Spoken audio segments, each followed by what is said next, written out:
Have you ever heard about the secret tapes of the beginning of The Walking Dead's apocalypse? The secret stories of some characters that we only got to know on these tapes, and that they never appeared again in the story. Well, this is the story of another web episode, and here's another video for you to be able to explain and tell these stories, including some reference that we have there. For example, connection to the CRM, and even connection with a character from Tales of the Walking Dead. So if you want to know everything, stay here and let's go.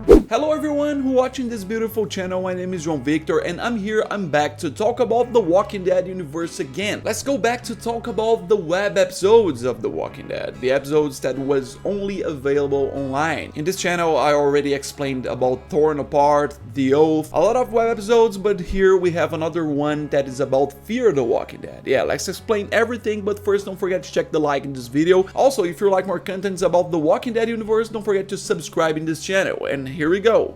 Yeah, here's the point. We have another web episode to talk about, and this one is one of the most recent story, which is about this character here, Althea. That, for those who don't know, it's basically a character who was a journalist, and she appears in 4th season of Fear the Walking Dead. She always liked to collect the stories in exchange for some supply or some ride in her MRAP, her military vehicle that she stole at the beginning of the apocalypse. Very useful for any survivor in this story. Yeah, she always likes to document, to record what people tell, so that in the future, when people find these tapes, they know some stories and some secrets. And a very important curiosity about her is that in Fear the Walking Dead, we have an episode, a scene that proves to us that Althea, during her journey before appearing in Fear the Walking Dead, she collected the stories of Abraham and Eugene. Yeah, in season 5 of Fear the Walking Dead, we can see a tape that has Abe writing on it, you know, which is kind of Abraham's nickname, and Doctor, which probably refers to Eugene. He was known as a scientist, you know, because Abraham took him on a mission to be able to save humanity and business like that. In the future, in the main show, Eugene revealed that it was a lie, but there's proof that the two passed through Althea even before they found Rick's group in The Walking Dead. But this tape was never shown in this universe of The Walking Dead. We never saw the video of what Abraham and Eugene said. But let's move on to the web episode. Basically, the Althea tapes is divided into 6 episodes that tell the story of each person. The first is that from Althea, very simple, just explaining why she does it. The first episode is just a minute, but then we go to the second one, which is ads. Basically, we are introduced to this character who is there eating pasta, probably provided by Althea, and who is asking her when she's going to take him to Tyler. And she says that she wants this testimony from him. She wants him to tell his story in exchange for this, which is what she did with people. And then Ed introduced himself. Basically, Ed reveals, you know, to be from Oregon. Right away, we have a very crazy reference, because for those of you who don't know, Oregon is the state whose largest city is Portland, one of the 2 cities that associated with the CRM helicopter group and made the logo, the 3 circles logo. If you don't know, the 3 circles don't really mean CRM, they mean the Alliance of the 3. One of them is Omaha, the second one is Portland, and the other one is CRM. And yeah, he's been away from his family for a long time, wanting to go back there, and it continues. Telling his story there, Ed reveals that he had gone to Daytona, like far away, to be able to fulfill a dream that was to become a comedian, to be able to grow in the world of stand-up comedy. The point is that in the scene, he's not very proud of it, he punishes himself for it. He says it's a stupid dream, but at one point he says he doesn't know if the family is alive, and this is one of the characters that has a great chance of the family being alive. By the reference I mentioned, Portland, he would still have chances to find his family because the community stayed there. Based on the ones who leave, the Rick and Michonne spin-off, we saw that Rick and Michonne protected Portland. The CRM was about to destroy this community, and Rick destroyed the military. And in The Walking Dead World Beyond, the same thing happened. The characters there protected this community. We can see that in the last episode of this show, in this spin-off, some of the characters arrive in Portland and see the whole city with walls and everything, and are going there to be able to warn about the threat of the CRM. And we don't have a continuation about this story. We heard about Portland again in The One to Leave, but we never saw this community. Probably we will see later. But going back to the conversation, in the middle of it, we had an unusual situation. A zombie arrives and doesn't show Althea killing, but the camera gets bloody. We hear her killing this zombie, interrupting this guy's testimony, but then when he comes back, he starts to tell a story of how weak he is as a survivor. A story that is even basically funny, but amuses Althea, because he says that he almost died in several stupid ways. After all, after this fun, he feels a little more motivated in the jokes, and the scene implies that Althea followed the trip with him. She asked him to tell her a little more, but she took him to Waco, which is a city in Texas. It would be as far as Althea gave him the ride to meet this Tyler and continue the trip alone. I don't know if he arrived in Oregon or not. Yeah, this is Ed's story there, and there's other interesting ones. Let's move on to the next one. Going to the tape number 3, we have the story of Earl and CJ. They are basically two very different people with very different stories, but who helped each other a lot, and they are very good to each other. It is a cool story, this one. They start by telling that they meet in a hurricane, in a storm that was happening. CJ goes deeper in her story. She says that she has been walking alone without her mother since she was 16 years old. Even before the outbreak, she never met her mother. The most she had was a pearl necklace that she kept, and before the outbreak, she buried this necklace so that no one would steal it. Seeing this, I wondered if there is any reference of someone who found a necklace in The Walking Dead. Some of the spin-offs, for now, I couldn't find. If you find, go write in the comments. Let's keep going with the story. In the sequence, she reveals about bad things she did, lines she crossed at the beginning of the outbreak there, that she didn't want and isn't proud of it. Probably people she killed and everything else to survive, and after some stories that are not so relevant, we had a cute ending in which they show their concern for each other. Earl himself keeps saying how important she is, tries to calm her down, you know, that despite these bad things she may have done, she has a very good ability to help people, and in the end, he says he loves her, but it seems more like love, affection, or friendship, not that they have a relationship. And we end this conversation of theirs. So let's move on to the next tape. This moment here is that, yeah, we can have a great reference to something recent in the Walking Dead universe. I want to talk about the tape number 4, which is about Clark. This guy here, a guy with a kind of survivor feel, kind of scout style and that, but actually before the outbreak he wasn't that. The tape begins with him highlighting these issues that he can help with things. He can turn a soda can into a mirror, a flashlight, a flare, but then he says a very crazy reference. He tells about a prepper friend of him from the beginning of the outbreak, and he kind of hints that they thought he was crazy and they laughed at him. The guy was kind of a joke, but he hopes he survived, and so I can't confirm that it's the same person and all that, but we have a very identical reference to this description that Clark makes here with Joe from the first episode of Tales of the Walking Dead, that anthological show that has the isolated stories of each character there, including a character played by the well-known actor Terry Crews. That in the story we can see that he was a prepper too, that people made fun of him in the past. We see all his base, all the supplies he had. We saw that he was right in the end, managed to have a big advantage with that. So like a very much similar story according to what Clark told to Althea. We don't know about the connection, we don't know if it's the same person, but it's a reference. And going back to Clark, he tells another point that we can have a reference in The Walking Dead as well. He tells about his wife named Stacy. Basically in the story he tells on this tape, he had a wife and he lost touch with his wife and children. It is not confirmed that they died or anything, he just doesn't know where they are. And in The Walking Dead we have a character, a not important character, kind of an extra who only appeared in the background, but her name is Stacy. They gave her the name, it is confirmed. She was a resident of Alexandria, one of the residents who were there before Rick's group arrived. It is only known that she appeared in a few episodes in the background and she died to the wolves. The wolves that attacked there, Alexandria, that had the W on their foreheads. She died to them. This is another point that I can't confirm that there is a connection, but like it is the same universe. So we have several references in this guy. In addition to the story, of course, it implies that he advanced there to a dangerous place, which is the region where he worked. He returned to the bank where he worked. He was a manager of this bank precisely to check the safe. He reveals that the safe is still there with valuable items from the past and that he knows the combination, only him and other person, but that this other person is gone. And Althea, taking advantage of this, asks him, who knows in the future, whoever is seeing these tapes, to be able to go after that, so that he tell the combination of the safe. At first he kind of hesitates, he doesn't want to. Althea tries to convince him, explains more about these issues of the future, until he kind of hints that he will tell. But basically his tape closes with him sending a message to his family for his wife and 2 children who were also disappearing, named Kyle and Lee. He ends up leaving an emotional message there for his family and everything, kind of crying. So this is Clark's story, but he's a character they never bring back. We don't know his whereabouts in the Walking Dead universe after that. And then we move on to the next tape,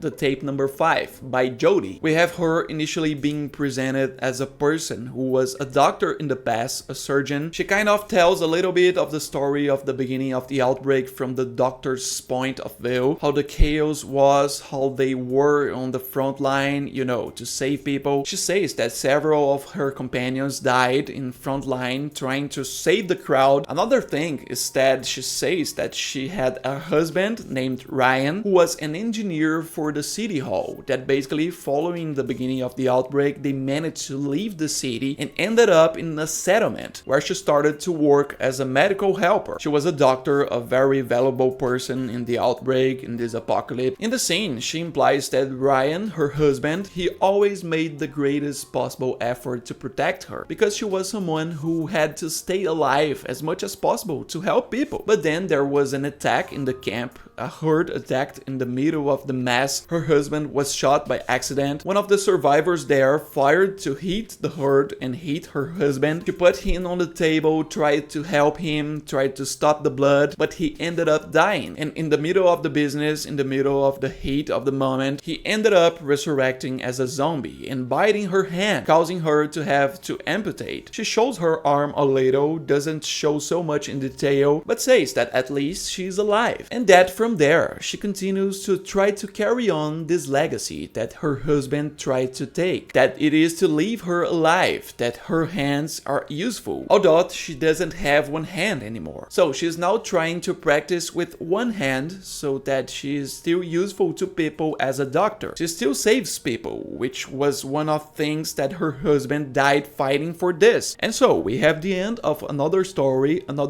of a tape that was not told later. We don't know her whereabouts. But now I want to go to the next one, the next tape. This one is perhaps one of the most different, one of the least addressed things in this apocalyptic universe of The Walking Dead, which are psychological problems. Not only the issue of suffering from losses with physical struggles, losing limb and everything else, but the person had a problem since before the outbreak, a disorder that she were undergoing treatment. In this case, I'm talking about Samora's story. Yeah, which is this other character from the other tape, from the tape number 6. Basically, it's a young woman. She introduced herself as Samora Sinclair, her name, and then presents her OCD, you know, which is obsessive compulsive disorder. She says that before the outbreak, she always had very big crises with this. You know, she always liked to keep things in odd numbers. For example, she always walked with 5 coins in the pocket. She is there counting these coins there while Althea is asking her things, and she says that she can't leave and do things with even numbers. If she have 4 coins, she gets stuck. And that's what happened. Before starting everything, she was curing her disorder. She was solving her problem. But when the outbreak started, it got worse again. She says that she started pulling her hair, started to count everything. How many kinds of things came in front of her. She counted all the steps she took that day, she counted trees, but then she tells about the disaster she caused because of it, which was the death of her sister. She says that when her sister died, she was only left with 4 coins, so she was very uncomfortable. They were trapped in a building and the zombies were attacking, but the group that was with them wanted to leave through the back door to escape the zombies, and she says that because of her fault, her sister died. And you can ask, why? Because of her OCD. She, in her mind, agent can only get out the door where she entered. She can't go out through another door, and she was totally blocked and prevented for leaving through the back door, causing her sister to stay there and die, her younger sister apparently. After that, she says that everything only got worse. She started to count more and more things and prepared to take her own life. She grabbed a gun, climbed to the highest point, and just as she was ready to shoot, something happened that connects with Fear the Walking Dead. She said that saw a plane passing by, a plane, the loudest noise she could hear, and this plane crashing. That was precisely the plane that the characters shot down in the season 5 of Fear the Walking Dead, and that even in the season 5 they later rebuilt it to fly. Yeah, from that moment she became very curious, and that gave her new hope. And she says that from that she got a new life. So in the moment she was talking to Althea in the tape, Althea was with the group of the season 5, and she says that there she found a new function. June gave her a role. If you don't know, June is a character from Fear the Walking Dead, and she gave Samora's a job of counting the supplies. Like, it was a problem for her before, now it's been useful for people. Now at this point in the story, she was completely calm, managed to count all the group's supplies, how many healing boxes she had, how many foods, using her disorder to help people, and then Althea ends up telling her she's thrilled. I'm happy you have found us. And yeah, this is another character that we don't know the whereabouts of. Probably this one must have died later in the sequence of Fear the Walking Dead story, or went somewhere and we don't know. Go write in the comments what you think about it, and if you like more stories about the web episode. So leave the like here, it helps me a lot with the promotion. Subscribe to the channel so you don't miss all the videos that I will bring coverage updates about this universe of The Walking Dead. Thank you for watching, I'll be back soon, and bye!